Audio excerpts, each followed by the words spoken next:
its leaders and see our mentors become tormentors. Freedom fighters became dictators. They're killing our people in Karamoja. We are fighting for freedom. Thank you. Thank you. Thank you for the opportunity to share my story, which also represents the story of very many Ugandans that have endured human rights violations for the last 36 years.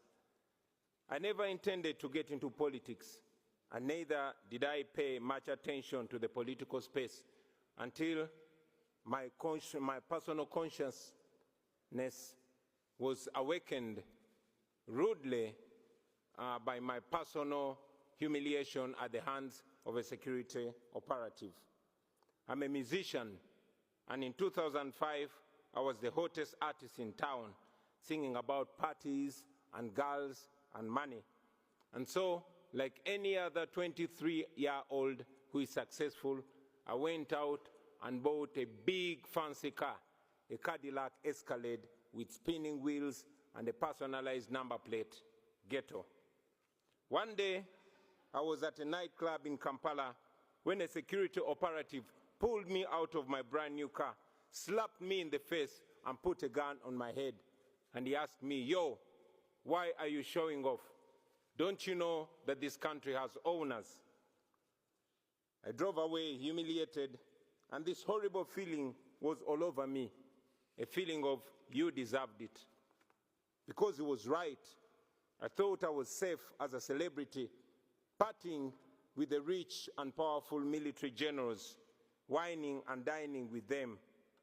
But I did not know that it didn't change the reality that I was just a boy from the ghetto, and that I would not be free from their oppressive rule until everyone in Uganda was free. That incident reminded me of the humiliation that many Ugandans faced every day. I couldn't forgive myself for having allowed my temporary and deceptive comfort and elevation from society to blind me from the plight of my fellow disadvantaged people. And I decided on that day that moving forward, I would be a voice of social justice. For 36 years, Uganda has been under the rule of General Yoweri Museveni. More than 85% of Ugandans have never seen another president in their lifetime. Not because the law allows it, no, but because he has always changed the constitution with the help of a compromised parliament, and he has always rigged elections with the help of a personalized military. But regardless of all this, the Western world continued to tolerate and enable General Museveni because he is considered a useful dictator, good for regional security and national stability, even if he bends a few rules. But that's not true. General Museveni rules Uganda with an iron hand. He deploys the military against the citizens and students. Those who oppose him are either put in prison, tortured, or killed. His administration ranks one of the most corrupt in the world. His family members and henchmen have plundered our nation at the expense of healthcare, education, and other social services. So, sitting there in my fancy car, beaten and humiliated, I knew I could not stay silent anymore. So, for the next 10 years, I dedicated my music to the plight of the common Ugandans and the fight for human rights. In 2016, General Museveni rigged the election and declared himself president again. And that's when I decided that if the parliament could not come to the ghetto would go to the parliament. In 2017, thank you. In 2017, I decided to run for a parliamentary seat. Our constituency campaign turned into a national campaign, and we won the seat with 80%. Then we started the People Power movement to awaken a generation of young Ugandans, talking to them about democracy and explaining to them why they must get involved.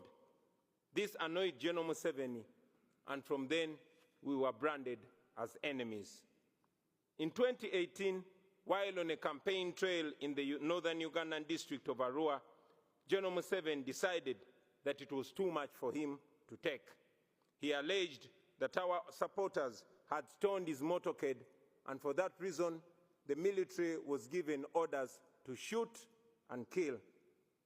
I had just stepped out of my car when suddenly I heard gunshots, blah, blah, blah. My driver and friend, Yasin Kauma, was shot dead in the car seat that I had been occupying just a few minutes earlier. I took a picture of him and tweeted it, him lying in a pool of blood. I tweeted it with the caption, "Police has shot my driver dead, thinking they've shot at me." And then the Special Forces Command, a section of the military that is led by General Museveni's son, Muhoozi Kainerugaba, started hunting for me. For the next 8 hours, I hid in a random hotel room as they broke down every single door looking for me. Meanwhile, my tweet went viral, and suddenly the entire world was watching Museveni. So when they finally found me, they did not kill me, but they tortured me to near death. I was detained in a military base for several days. Not even my family knew where I was. I later learned that people protested in very many parts of the world calling for my release. And for this, I am forever grateful, because if it was not for that pressure, I'm sure I would not be alive to talk to you today.